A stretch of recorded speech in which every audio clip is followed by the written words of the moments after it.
Kak, jangan hina saya, Kak. Memang patut kena hina pun. Kau tu muka dah lah tak siap. Ada hati nak main netball dengan aku. Assalamualaikum. Waalaikumsalam. Kejut adik, Mami ni kenapa? Sabarlah nasib kita, Mami. Hei orang miskin, kamu nak pergi sekolah buat apa lagi? Buang duit sahaja. Miskin ke, kaya ke, pelajaran tu penting untuk kita tahu. Sudahlah, hodoh. Tak cantik pula tu. Ambil duit ni, pergi beli makanan. Susahnya hidup zaman sekarang. Semua tak kena. Guna epidural pun salah. Mami nak makan pizza awak je. Kesian Mami dengan adik. Selalu dipandang rendah. Aku kena buat sesuatu ni. Mana ni? Pergi guardian pula. Ya Allah. Kejap. Laptop Joe pun ada kat sini. Jom. Wow. Lagi murah dari dekat online. Biasa kena tunggu 3 hari baru dapat. Sekarang ni depan mata je. Boleh swatch terus.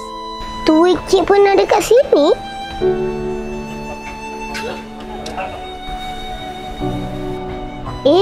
Mana tak ilala adik?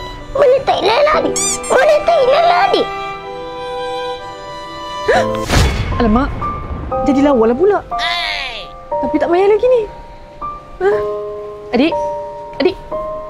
Mami! Adik pun dah lawa. Mami pun dah lawa. Tapi kita tak bayar lagi, Dik. Macam mana? Mami, adik tak apa. Ambil je semua. Mama bayarkan. Terima kasih belanja Abu Ma. Sama-sama. Mama tahu yang Mami dengan adik tak beli sebab tak ada duit kan? Dia bila pula Mami tak ada duit?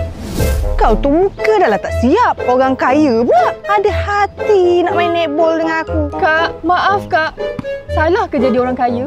Orang kaya macam saya ni tak layak dihina, Kak. Ni, ambil duit ni, Kak. Tolonglah terima saya dalam tim akak. Tolonglah. Duit ni dah tak ada nilai, kau tahu tak?